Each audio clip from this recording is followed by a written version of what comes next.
3장입니다. 우리 드라마 성경으로 함께 묵상하겠습니다.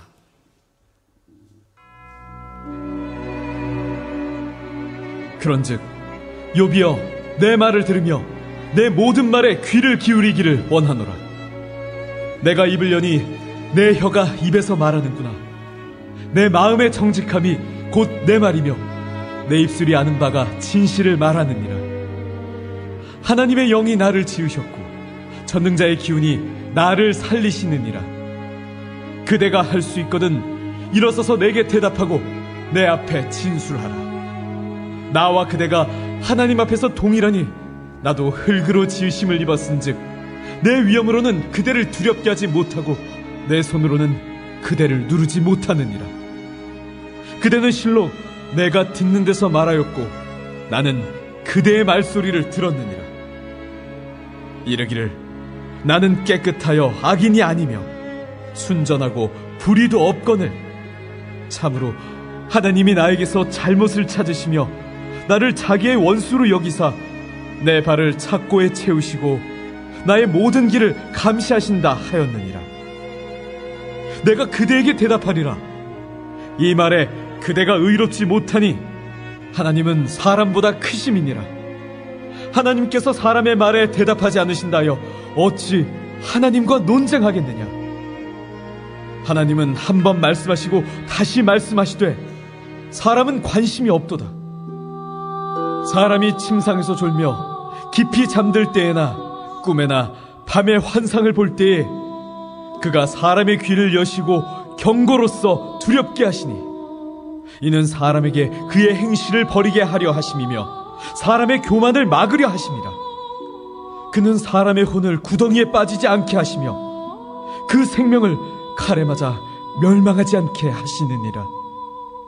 혹은 사람이 병성의 고통과 뼈가 늘 쑤심의 징계를 받나니 그의 생명은 음식을 싫어하고 그의 마음은 별미를 싫어하며 그의 살은 파리하여 보이지 아니하고 보이지 않던 뼈가 드러나서 그의 마음은 구덩이에 그의 생명은 멸하는 자에게 가까워지느니라. 만일 일천천사 가운데 하나가 그 사람의 중보자로 함께 있어서 그의 정당함을 보일진대 하나님이 그 사람을 불쌍히 여기사 그를 건져서 구덩이에 내려가지 않게 하라. 내가 대속물을 얻었다 하시리라. 그런즉 그의 살이 청년보다 부드러워지며 젊음을 회복하리라. 그는 하나님께 기도함으로 하나님이 은혜를 베푸사 그로 말미암아 기뻐 외치며 하나님의 얼굴을 보게 하시고 사람에게 그의 공의를 회복시키시느니라. 그가 사람 앞에서 노래하여 이르기를 내가 범죄하여 옳은 것을 그르쳤으나 내게 무익하였구나. 하나님이 내 영혼을 건지사 구덩이에 내려가지 않게 하셨으니 내 생명이 빛을 보겠구나 하리라. 실로 하나님이 사람에게 이 모든 일을 제삼 행하심은 그들의 영혼을 구덩이에서 이끌어 생명의 빛을 그들에게 비추려 하심이니라. 욥이여, 내 말을 귀담아 들으라. 잠잠하라. 내가 말하리라. 만일 할 말이 있거든 대답하라. 내가 기쁜 마음으로 그대를 의롭다 하리니 그대는 말하라. 만일 없으면 내 말을 들으라. 잠잠하라. 내가 지혜로 그대를 가르치리라.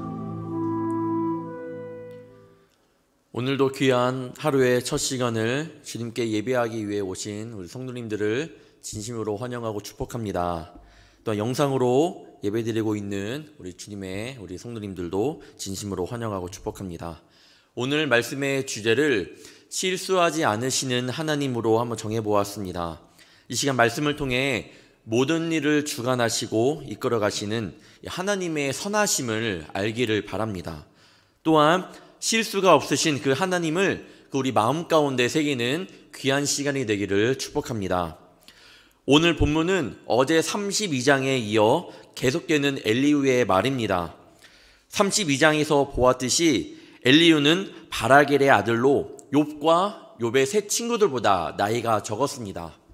어제 말씀이었던 32장 6절을 보면요, 부스 사람 바라길의 아들 엘리후가 대답하여 이르되 나는 연소하고 당신들은 연로함으로 뒷전에서 나의 의견을 감히 내놓지 못하였노라. 그런 엘리후가 참고 기다리다 마침내 말을 하기 시작했습니다. 자신의 나이를 먼저 말하면서 자신의 이야기를 시작한 이유가 무엇일까요? 또 여러 가지 있겠지만 나이가 많다고 무조건 지혜로운 것이 아님을 또한 말해주고 있으면서 오늘 엘리후의 첫 번째 변론인데 엘리후의 첫 번째 말을 보면 어떤 의미인지 알 수 있을 것 같습니다. 엘리후는 오늘 1절에서 그런즉 욥이여라고 시작을 합니다. 32장에서는 동생이라고 했는데 지금 시작하는 건 그런즉 욥이여라고 자신의 이야기를 시작하고 있습니다. 잘 생각해 보면 분명히 자신이 나이 어림을 미리 말했음에도 불구하고 욥이여라고 부르고 있습니다. 무언가 자신이 골똘히 생각했던 말을 강하게 이야기하려고 시동 거는 같은 느낌이 듭니다. 또한 내가 당신보단 동생이지만 자 이제 한번 잘 들어보십시오라는 무언의 압박처럼 보이기도 합니다. 공동 번역으로 보면 욥 이제 내 말을 들으십시오. 한마디도 놓치지 말고 귀를 기울이시오라고 말씀하고 있습니다. 그러면서 2절부터 나오는 모습들은 엘리후는 주눅들지 않는 모습을 보여줍니다. 이어서 2절부터 4절을 보겠습니다. 내가 입을 여니 내가 내 혀에서 입에서 말하는구나. 내 마음의 정직함이 곧 내 말이며 내 입술이 아는 바가 진실을 말하느니라. 하나님의 영이 나를 지으셨고 전능자의 기운이 나를 살리시느니라. 2절에 입을 열면 자동적으로 말을 하겠다는 의미로서 엘리후는 말할 준비가 되었다라는 의미입니다. 그러면서 자신이 말하는 것들이 그냥 아무 말이나 내뱉는 것이 아니라 자신은 정직함과 진실함으로 말하겠다라고 말하고 있습니다.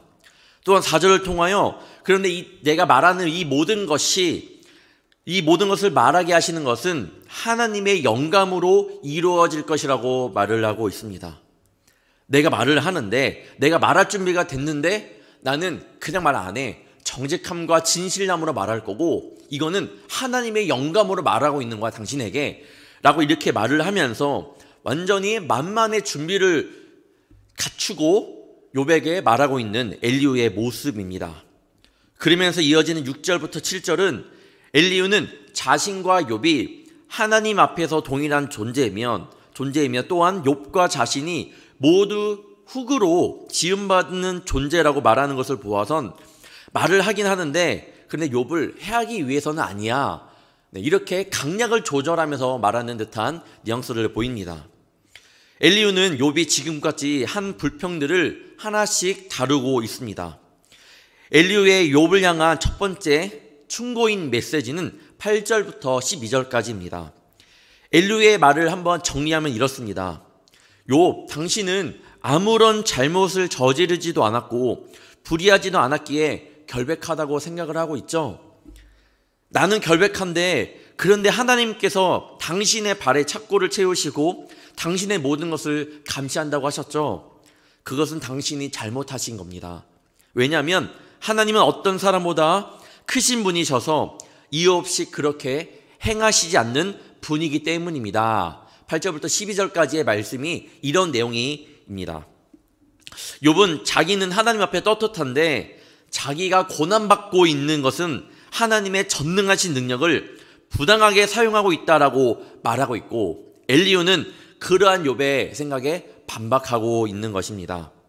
하나님은 아무런 이유나 아무런 목적도 없이 인간을 고통스럽게 하시는 분이 아니라는 분명히 말씀하고 있는 겁니다.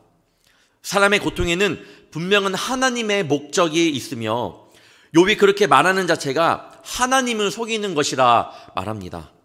그러므로 엘리후는 하나님께 계속해서 기도함으로 그 속에서 하나님의 은혜 베푸심을 당신은 보아야 한다고 말씀을 통해 말하고 있습니다.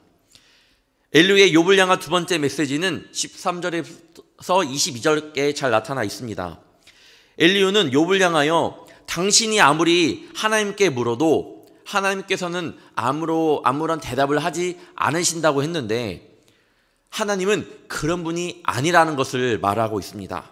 14절을 보면요, 하나님은 한 번 말씀하시고 다시 말씀하시되 사람은 관심이 없도다 라고 말씀하고 있습니다. 엘리후가 욥에게 말을 하고 있는 거죠. 하나님은 말씀하시고 말씀하시는데 사람이 관심이 없다라는 겁니다. 엘리후는 하나님께서 대답을 안 하시는 것이 아니라 반복해서 그리고 여러 가지 방법으로 당신에게 말을 하고 있는데 욥, 당신이 관심이 없는 겁니다 라고 말하고 있습니다. 그렇습니다. 지금도 하나님은 우리에게 말씀하고 계십니다. 우리가 못 듣는 것뿐이지 분명히 하나님은 여러 가지 방법으로 말씀하고 있는데 오늘은 어떻게 말씀하고 있느냐, 여러 가지 방법 가운데 오늘은 꿈을 통해 또한 밤에 환상을 통해 말씀하고 있다고 합니다. 15절부터 17절입니다. 사람이 침상에서 졸며 깊이 잠들 때에나 꿈에나 밤에 환상을 볼 때에 그가 사람의 귀를 여시고 경고로써 두렵게 하시니 이는 사람에게 그의 행실을 버리게 하려 하심이며 사람의 교만을 막으려 하심이라. 엘리후가 말하기를 하나님께서는 사람의 꿈을 꿀 때나 환상을 볼 때뿐만 아니라 깊은 숙면을 취할 때에도 사람의 귀를 여셔서 말씀하셔서 사람들로 하여금 죄를 짓지 않게 하시고 교만하지 않게 하신다고 말씀합니다. 욥, 당신이 잘 때에 하나님께서 계속 말씀하셨지만 당신이 지금 못 알아듣고 있습니다 라고 말하고 있습니다. 하나님께서 때로 꿈을 통해 말씀하심을 우리 성도님들은 믿으시나요? 모든 꿈이 그렇다고는 말할 수는 없지만 분명히 꿈을 통해 하나님께서는 말씀하시는 메시지가 분명히 있을 겁니다. 성경을 보면 꿈을 통해 하나님께서 역사하심을 많이 봅니다. 그 중에 대표적인 게 꿈의 사람 요셉이죠. 또한 요엘 선지자가 요엘 2장 28절에 이렇게 말씀합니다. 너희 자녀들이 장래일을 말할 것이며 너희 늙은이는 꿈을 꾸며 너희 젊은이는 이상을 볼 것이라. 이 말씀을 베드로는 사도행전에서 또한 인용하고 있습니다. 너희의 자녀들은 예언할 것이요 너희의 젊은이들은 환상을 보고 너희의 늙은이들은 꿈을 꾸리라. 분명히 꿈을 통해 하나님께서 메시지를 전달하시고 있음을 성경을 통해 말씀하고 있습니다. 저도 예전에 새벽 설교를 이제 준비를 하고 딱 잤는데 정말 하나님께서 주시는 메시지가 담긴 큰 꿈을 꾸게 되었습니다. 그 전에는 꿈인가? 이 맞나? 메시지인가? 정말 오락가락 할 때가 있잖아. 이거 하나님께서 주시는 메시지인 것 같은데 잘 모르는 거 아닌 것 같기도 하고 오락가락 할 때가 많았는데 그때는요 분명히 하나님께서 주시는 영적인 꿈이었습니다. 꿈에서 악 자체인 그곳과 악이라고는 1도 없는 그런 곳에서의 벌어지는 일들을 제가 눈으로 목격하고 있었고요. 그걸 보여주시는데 정말로 이거는 꿈을 꾸어보지 않고는 정말로 이거는 설명을 살 수가 없는 것 같습니다. 제가 새벽 4시 20분 정도에 일어나 새벽 예배를 준비를 하는데 그날 꿈을 꾸고 일어나니까 새벽 3시였습니다. 그 꿈이 얼마나 강렬했는지 저는 기억을 하고 싶어갖고 일어나자마자 새벽 3시부터 타자를 치고 그 꿈을 기록해 두었습니다. 결국에는 저는 악을 이겨내었고요. 꿈에서 그 다음에 감사함을 느끼게 되었고 반면에 또한 두려움 또한 느끼게 되었습니다. 그리고 회개를 하게 되었습니다. 진짜 무섭고 진짜 하나님의 살아계심을 느낀 그런 꿈이었습니다. 나중에 기회가 되면 그 꿈을 함께 나누면 너무나 좋을 것 같습니다. 하나님께서 이런 방식으로 말씀하시는 바는 무엇인가요? 오늘 말씀하셨던 것처럼 인간이 자기 꾀를 버리고 교만해지지 않게 하여 결국 우리를 구원의 길로 이끄시기 위해서라고 말씀하고 있습니다. 이어서 19절부터 28절을 보면 하나님께서 때때로 사람에게 병상에서 당하는 고통이나 그런 뼈마디가 쑤시는 고통을 주신다고 말씀합니다. 당연히 힘들죠. 그럴 때 누가 힘들지 않겠습니까? 다 힘들죠. 말씀에서도 그로 인하여 음식을 잘 먹지 못하고 몸이 점점 더 야위어가며 이러다가 죽는 것이 아닌가라는 생각이 든다라고 말씀하지만 하나님의 말씀은 거기서 끝이 나지 않습니다. 하나님의 계획은 더 나아갑니다. 고통과 고난 가운데 있는 우리들에게 하나님께서 일천 천사 중에 한 천사를 보내어 회복시켜 주신다고 말씀하고 있습니다. 그로 인하여 사람들은 앞에서 빛을 선사해 주신 하나님을 향한 고백이 있을 거라고 말씀합니다. 그리고 이로 인하여 하나님께서 그를 다시금 의인되게 하시며 그리고 그는 다시 하나님을 찬송하게 된다고 말씀합니다. 고통과 고난을 통해 주시는 하나님의 분명한 메시지는 있습니다. 꿈을 통해 말씀하시는 메시지처럼 교만하지 않기 위해 하나님께서 더욱 우리를 구원의 길로 이끄시기 위함입니다. 하나님 앞에서 교만은 그 관계를 깨는 아주 악한 요인이 되기 때문입니다. 저는요, 누군가 요한계시록에 나오는 라오디게아 교회처럼 뜨뜻 미지근한 사람이 될래? 아니면 너 고통과 고난을 당해서라도 뜨거운 사람이 될래? 라고 말을 한다면 저는 고통과 고난을 감수하고서라도 뜨거운 사람이 되고 싶다고 말하고 싶습니다. 정말입니다. 우리 성도님들은 어떤 마음인가요? 아무런 고통과 고난 없이 뜨뜻 미지근한 사람이 되고 싶은가요? 아니면 고통과 고난이 있더라도 정말 뜨거운 사람이 되고 싶으신가요? 광야 아트센터에서 예전에 요한계시록이라는 그런 뮤지컬을 한 적이 있었습니다. 그때 라오디게아 이 교회의 모습을 보여주는데 뜨뜻 미지근한 모습, 이 메시지가 제 마음 가운데 굉장히 울림이 있었습니다. 굉장히 눈물이 많이 났던 그때가 있었는데 여러분, 고통과 고난이 꼭 나쁜 것만은 아닙니다. 꼭 피해야 되는 것만은 아닌 것 같습니다. 분명히 그것을 통하여 하나님께서 우리에게 주시는 메시지는 분명히 있고요. 그 메시지를 통해서 우리에게 말씀하시는 바는 돌아오라는 말씀입니다. 분명히 돌아오라는 하나님의 숨겨진 메시지가 있습니다. 엘리후의 욥을 향한 마지막 또 메시지는 29절부터 33절에 잘 나타나 있습니다.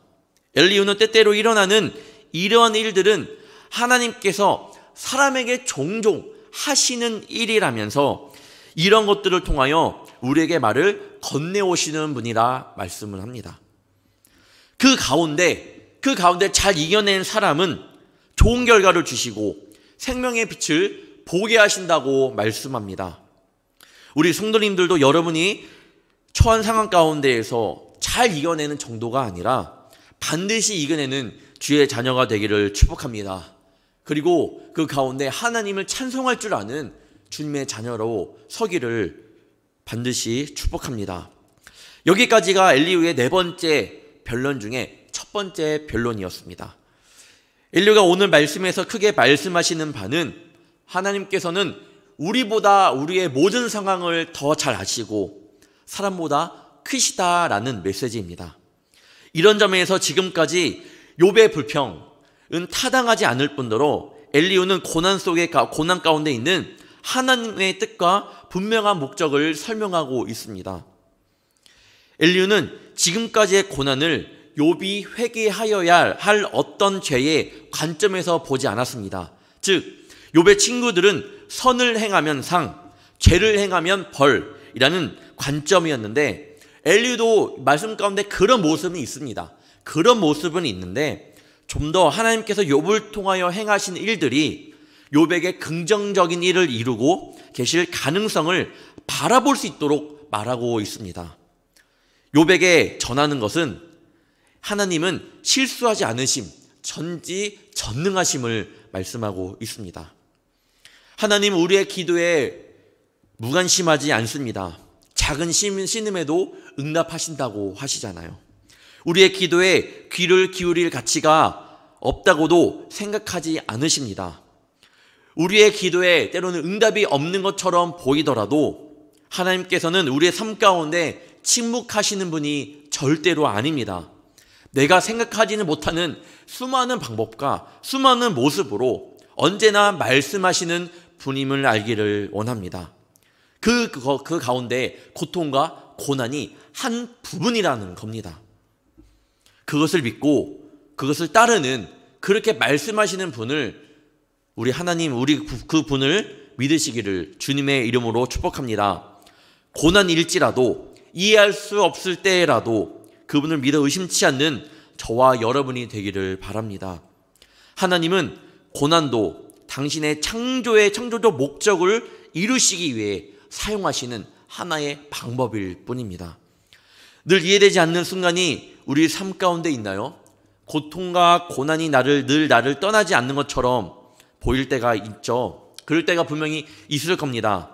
내가 이렇게 믿음 생활을 열심히 해도 응답도 없으시는 하나님, 우리 가정을 지켜주시지 않는 것처럼 느낄 때도 있겠지만, 나에게 무관심하는 것처럼 보일 때도 있지만, 그렇게 보이더라도 하나님은 이끄시고 계시고, 그리고 모든 일에 실수가 없으십니다. 왜 내가 이렇게 고통스러운가? 왜 나는 아무런 잘못도 없는 것 같은데 왜 이런 일이 일어나는가? 그 이유를 찾기 위해서, 그리고 나를 변호하기 위해서 시간과 에너지를 쏟는 것이 아니라, 이 고통과 고난을 통해 하나님께서 주시는 메시지는 무엇인가? 그러면서 그 뒤에 있는 축복으로 나를 어떻게 기다리고 계실지 기대함이 있기를 바랍니다. 오늘 하루도 나를 버리지 않으시는 그 하나님을 붙잡고 놓지 않고 살아가기를 축복합니다. 어떤 상황이 오더라도 정말 우리만 하나님의 손을 놓지 않으면 됩니다. 기도하겠습니다.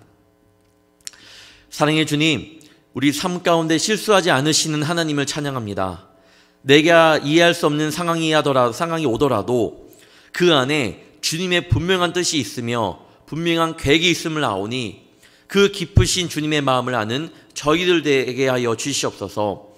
고통과 고난의 상황 가운데 있거나 그런 상황을 맞닥뜨릴 때에 무조건 불만의 삶이 아닌 주님께 물으며 그 답을 알아가는 주의 자녀가 되게 하여 주옵소서.